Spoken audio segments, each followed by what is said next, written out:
اگلی قوموں کی طرف انبیاء اور رسول کو بھیجا. انہوں نے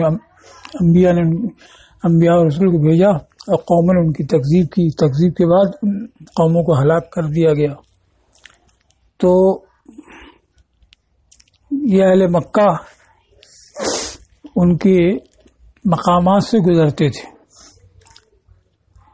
لیکن ان کے آثار کو کہ ہلاک کیے گئے اور تکذیب کی وجہ سے ہی ان کی ہلاکت ہوئی، اس پر نظر نہیں کرتے تھے.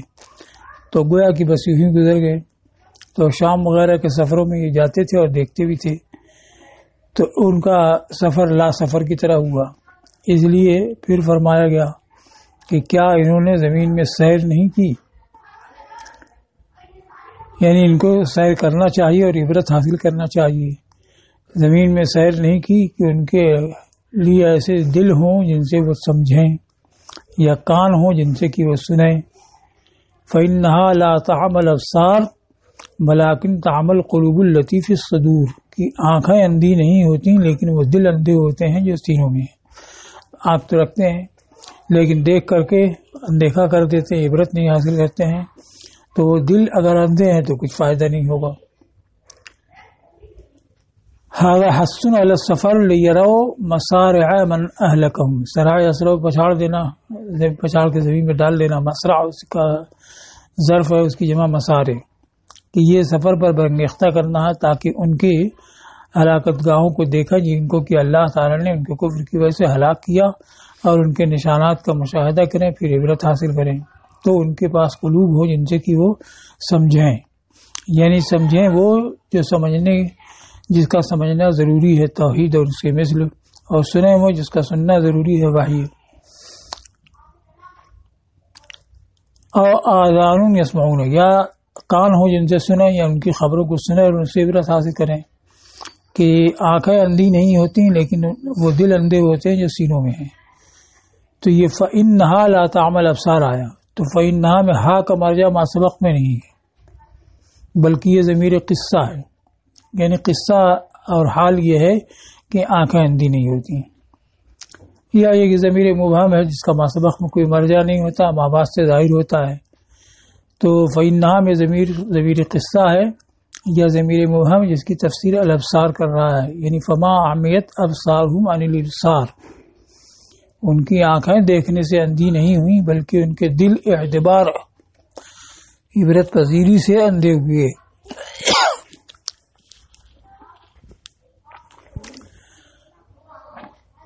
ہر انسان کی 4 آنکھیں ہوتی ہیں، 2 آنکھیں سر میں اور 2 آنکھیں دل میں. تو جب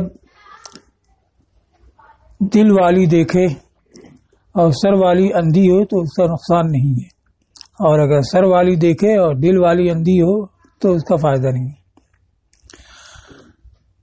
اور صدور کو ذکر کیا، القلوب التی فی الصدور. تو قلوب تو سینے میں ہوتے ہیں لیکن التی فی الصدور صراحتاً فرمایا یہ بتانے کے لیے کہ علم کا محل قلب ہے اور قلب وہی سینے میں ہوتا ہے، اور تاکہ یہ نہ کہے کہ قلب سے کچھ اور مراد ہے. یہ قلب کل شیء لبہ مغز کو کہتے ہیں،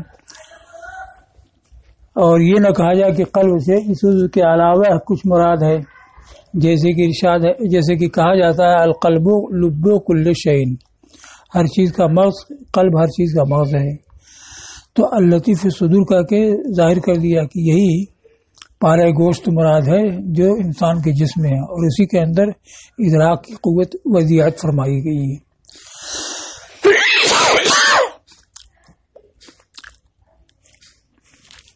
وَيَسْتَعْجِلُونَكَ بِالْعَذَابِ الْعَاجِلِ اسْتِهْزَاءً. تو یہ حضور صلی اللہ علیہ وسلم کو بتاتے تھے کہ تکذیب کرو گے، ایمان نہیں لاؤ گے تو عذاب آئے گا. تو کہتے تھے کہ کب آئے گا عذاب، کب ہوگا عذاب. تو تم سے جلدی چاہتے ہیں اس عذاب کی جو دیر میں آنے والا ہے بطور استہزاء، اور ہرگز اللہ اپنے وعدے کا خلاف کرنے والا نہیں ہے. یعنی جو اس کا وعدہ ہے وہ ضرور ہونا ہے، کسی اور کے وعدے کی طرح نہیں ہے کہ ہو نہ ہو. گویا فرمایا کہ تم سے کیوں وہ جلدی میں چاہتے ہیں، گویا کہ وہ اس وعدے کا فوت ہونا جائز رکھتے ہیں، حالانکہ یہ اس کے وعدے پر ممکن ہے جس کے اوپر خلف ممکن ہے، یعنی وعدہ کرے وفا نہ کرے، اور اللہ کے وعدے کا خلف ممکن نہیں ہے۔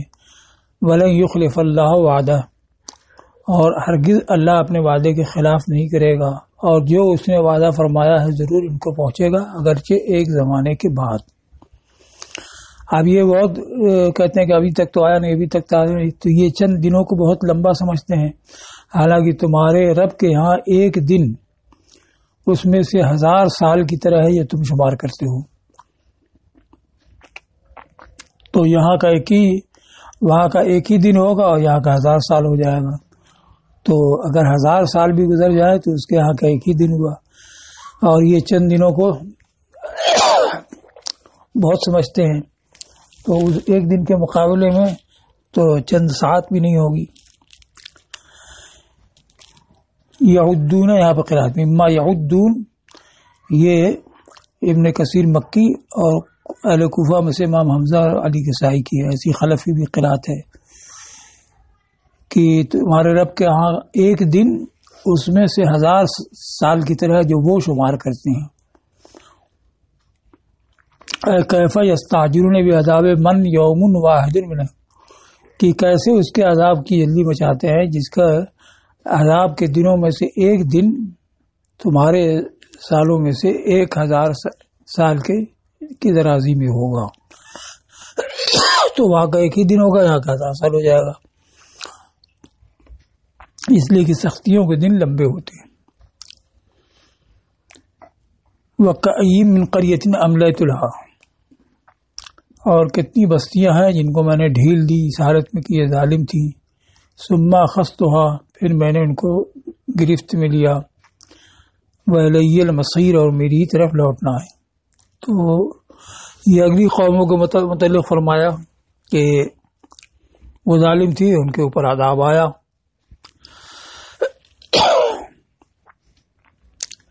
یعنی کم من اہل قریۃ، یہاں بھی ماسبق کی طرح ہے، قیم من قریۃ اہلکناہا وہی ظالمہ، بستی ظالم تھی، یعنی بستی والے ظالم تھے، تو یہاں بھی والے ہی اہل قریہ ہی مراد ہیں، یعنی کتنے اہل قریہ ہیں جو تمہاری طرح ظالم تھے۔ قد انذرتہم حینا، میں نے ان کو ایک زمانے تک مہلت دی، ثم اخذتها بالعذاب، پھر میں نے ان کو عذاب کی گرفت میں لیا، وإلی المصیر، یعنی المرجع الیہ، میری طرف پلٹنا ہے، تو مجھ سے کوئی چیز چھوٹ نہیں سکتی۔ اب یہاں فرق بیان کیا ہے کہ پہلے میں فَكَأَيِّن مِّن قَرْيَةٍ أَهْلَكْنَاهَا آیا، اور یہاں آیا وَكَأَيِّن مِّن قَرْيَةٍ أَمْلَيْتُ لَهَا، تو وہاں فَكَأَيِّن ہے، یہاں وَكَأَيِّن ہے، تو اس کو کہا کہ وہ پہلے جو ہے فَكَيْفَ كَانَ نَكِيرٌ ہے، اب اس کے بعد وہ آیا بدل ہو کر کے فَكَأَيِّن، تو فَكَيْفَ كَانَ نَكِيرٌ فا کے ساتھ تھا تو اس کا بدل فَكَأَيِّن فا کے ساتھ آیا، اور یہاں جو ہے اس سے پہلے وَيَسْتَعْجِلُونَكَ بِالْعَذَابِ وَإِنَّ يَوْمًا، اس سے پہلے جملہ واو کے ساتھ معطوف ہو کر کے آیا ہے، تو یہ بھی واو کے ساتھ آیا وَكَأَيِّن مِّن قَرْيَةٍ۔ پہلا یعنی فَكَأَيِّن یہ معطوف ہے فا کے ساتھ، اور یہ یعنی وَكَأَيِّن یہ معطوف ہے واو کے ساتھ، اس لیے کہ پہلا فَكَيْفَ كَانَ نَكِيرٌ سے بدل واقع وہ فا کے ساتھ ہے، تو اس کا بدل بھی فا کے ساتھ آیا۔ وَأَمَّا هَذِهِ، لیکن یہ تو اس کا حکم وہی ہے جو اس سے پہلے دو جملے ہیں جو واو کے ساتھ معطوف ہیں، وہ دونوں جملے کیا؟ وَلَن يُخْلِفَ اللَّهُ وَعْدَهُ وَإِنَّ يَوْمًا عِندَ رَبِّكَ۔ حکیم کا کلام کوئی حکمت سے خالی نہیں ہوتا، اور واو لانا فا لانا اس میں کوئی حکمت۔ اب آگے ہے قل یا ایھا الناس انما انا لکم نذیر مبین، تم فرماؤ کہ اے لوگو بے شک میں تمہارے لیے کھلا ہوا ڈر سنانے والا ہوں۔ اس کے بعد ہے فالذین آمنوا، پھر جو لوگ ایمان لائے اور نیک کام کیے تو ان کے لیے بخشش اور عزت کا رزق ہے، اور جنہوں نے ہماری آیتوں میں کوشش کی معاجزین مسابقت کرتے ہوئے، اولئک اصحاب الجحیم، وہی جہنم والے ہیں۔ تو آگے جو ذکر ہے تو اس میں ایمان والوں کے لیے بشارت ہے مغفرت و رزق کریم کی، اور بیجا کوشش کرنے والوں کے لیے جہنم کی وعید ہے. تو اس کے مطابق نذیر و بشیر دونوں ہونا چاہیے تھا. انما انا لکم نذیر مبین و بشیر، لیکن صرف نذیر ہی آیا. تو اس کی دو وجہ بیان کی، یا تو اس وجہ سے کہ یہ کفار کے مقابلے میں ذکر ایک آیا ہے اور ان کے لحاظ سے نذیر ہی ہے اس لیے نذیر آیا. اب رہ گیا جو مومنین کے لیے بشارت کا ذکر آیا تو ان کو غیظ دلانے کے لیے، تو وہ ضمناً آیا ہے مومنین کے لیے مغفرت کا وعدہ ہو. دوسرا یہ ہے کہ مقدر ہو، نذیر و بشیر ہو، اور نذیر کو ذکر کر دیا گیا، اور بشیر نذیر دونوں نہیں فرمایا اس لیے کہ بعد میں دونوں فریقوں کا ذکر ہے، اس لیے کہ کلام مشرکین کی جانب چلایا گیا ہے، اور یا ایھا الناس انہی سے لیے ندا ہے، اور وہی ہیں جن کے بارے میں اوپر فرمایا گیا فلم یسیرو، کیا انہوں نے سفر نہیں کیا، اور وہی ہیں جن کو استعجال سے ویستعجلون کے بالعذاب سے موصوف کیا گیا.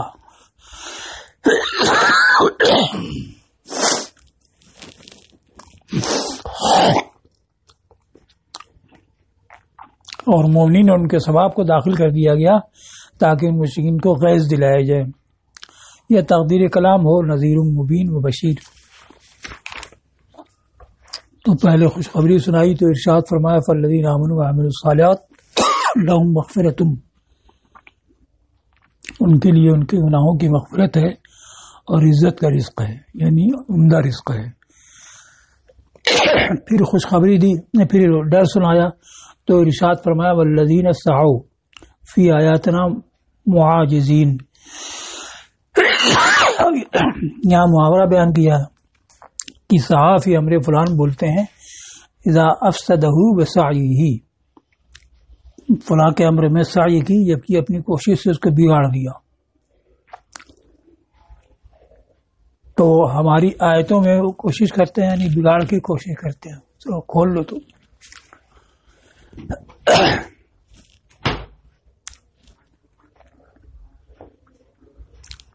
معاجزین یہ حال ہے، ایک دوسرے کو عاجز کرتے ہوئے کوشش کرتے ہیں، یعنی ایک دوسرے سے مقابلہ کرتے ہوئے.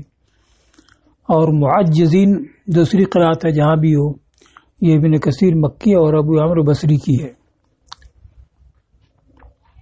تو ایک تو معاجزین یہ آیا ہے، دوسرے سورہ سبا میں دو جگہ آیا ہے، تو وہاں ابن کثیر مکی اور ابو عمرو بصری کی قرأت معجزین ہے، باقی لوگوں کی معاجزین.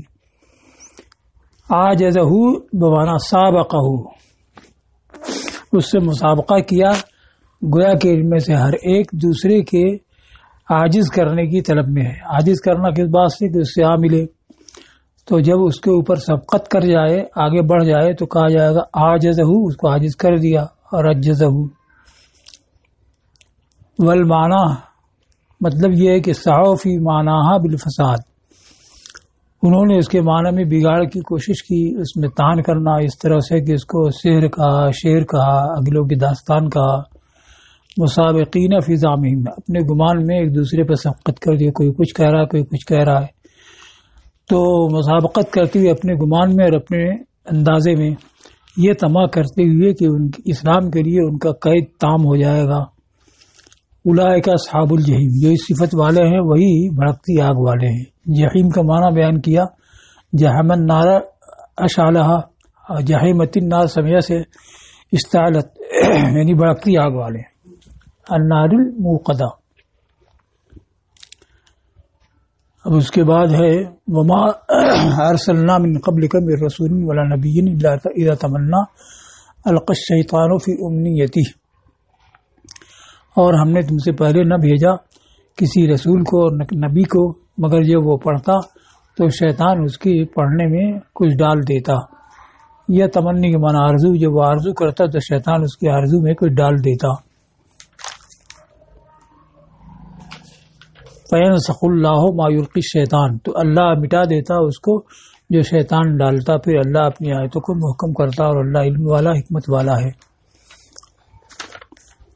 اب یہاں آیا کہ ہم نے تم سے پہلے نہیں بھیجا کسی رسول کو اور نہ نبی کو، تو من رسول ولا نبی عطف کے ساتھ آیا ہے، تو یہاں پر من تو ابتداء غائب کا من قبلک میں، اور من رسول میں من زائدہ ہے نہ تاکید نفی کے لیے، اور من رسول ولا نبی دونوں فرمایا تو یہ کھلی دلیل ہے اس بات پر کہ رسول اور نبی کے درمیان تغایر ثابت ہے، کہ اگر ایک ہی ہوتے تو ایک ہی کافی تھا، لیکن دونوں آیا عطف کے ساتھ، عطف تو مغایرت کو چاہتا ہے، تو یہ دلیل بین ہے رسول اور نبی کے درمیان مغایرت کے ثابت ہونے پر، برخلاف اس کو یہ بات کہتے ہیں کہ دونوں ایک ہی ہیں۔ نبی کریم صلی اللہ تعالی وسلم سے انبیاء کے بارے میں پوچھا گیا تو فرمایا کہ 1,24,000 ہیں، پھر عرض کیا گیا کہ رسول ان میں سے کتنے ہیں، تو فرمایا کہ 313۔ اب یہ امام احمد اسحاق نے معاذ ابن رفاعہ عن علی ابن زید القاسم عن ابی امامہ روایت کیا ہے۔ اب اس میں جو راوی علی ابن زید ہیں یہ ضعیف ہیں، اور ابن حبان نے اس کو روایت کیا بطریق ابراہیم ابن ہشام غسانی حدثنی ابی عن حذیفہ، یعنی یحیی الغسانی عن ابی ادریس الخولانی عن ابی ذر، تو اس میں طویل حدیث ذکر کی ہے۔ اس کو ابن جوزی نے موضوعات میں ذکر کیا، یہی ابراہیم بن ہشام کی وجہ سے کہ ابراہیم بن ہشام متہم بالکل بھی کذاب ہے، تو روایت اس کی موضوع ہے۔ اس پر علامہ حجر نے کہا کہ ولم یصب فی ذلک، اس حکم میں ابن جوزی سے درستی پر نہیں ہے، اس لیے کہ ایک اور طریق اس کا ہے جس کو حاکم اور اس کے علاوہ نے یحییٰ ابن سعید سعدی سے ابن جریج سے عن عطاء ابن عبید عن ابی ذر روایت کیا ہے، اس میں ابراہیم بن ہشام نہیں ہے۔ اب ہے کون؟ تو یحییٰ سعیدی ہے، یہ ضعیف ہیں، تو کم سے کم ایک ضعیف سے اس کی مطابقت ہو رہی ہے تو موضوع نہیں ہو سکتی ہے، تو زیادہ ضعیف ہوگی۔ اب یہاں پر نبی اور تعریف، رسول اور نبی کی تعریف بیان کی ہے، تو 10 اقوال ہیں نبی اور رسول کی تعریف میں۔ مصنف نے 2 کو ذکر کیا جو مختار ہے، کہ رسول وہ جو وحی کے ساتھ کتاب بھی رکھتے ہو، اور نبی وہ جو ان کے پاس صرف وحی ہو کتاب نہ ہو۔ دوسرا یہ کہ رسول وہ جو صاحب شریعت جدیدہ ہوں، کوئی نئی شریعت لے کے آئے ہوں، جیسے حضرت موسیٰ علیہ السلام آئے اور پھر حضرت عیسیٰ علیہ السلام لے کے آئے، اور نبی وہ جو دوسرے کی شریعت کی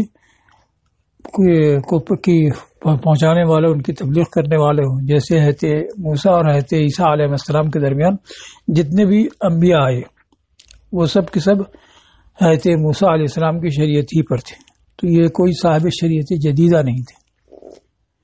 اس کو کہا ہے والفرق بینہما، دونوں میں فرق یہ ہے کہ رسول من جمع الی المعجزۃ الکتاب المنزل علیہ، کہ رسول وہ ہے جو معجزہ کے ساتھ وہ کتاب بھی رکھتے ہو جو ان پر اتاری گئی، اور نبی جن کے اوپر کوئی کتاب نہیں اتاری گئی، بلکہ انما امرا، بلکہ ان کو یہ حکم دیا گیا کہ اپنے سے اگلے کی شریعت کی طرف دعوت دیں، اور کہا گیا کہ رسول واضح شرعین، یعنی نئی شریعت کے وضع کرنے والے، اور نبی حافظ و شرع غیری، دوسرے کی شریعت کی نگہداشت کرنے والے، یہ دوسری تعریف ہے۔ الا اذا تمنا القى الشیطان فی امنیتی، تب تمنا کا معنی کیا ہے؟ ایک تو عرض کرنا، اس کا معنی معروف مشہور ہے، تمنا معنی قرأ بھی ہوتا ہے، وہ لیا ہے، اور اس پر استشہاد ہے حسان کے شعر سے کہ حضرت عثمان کے مرثیے میں انہوں نے کہا تھا تمنا کتاب اللہ اول لیلۃ تمنی داؤد الزبور علی رسلی، یعنی حضرت عثمان نے اللہ کی کتاب اول شب میں پڑھی، جیسے کہ داؤد زبور کو پڑھتے علی رسلی، رسل کا مطلب ٹھہراؤ کے ساتھ، جماؤ کے ساتھ، اللہ تو عدتن و وقار اور اطمینان کے ساتھ پڑھی، اور بعد میں وآخرہ لاقا امام المقادری، اور آخر شب میں مقدر موت کا سامنا کیا۔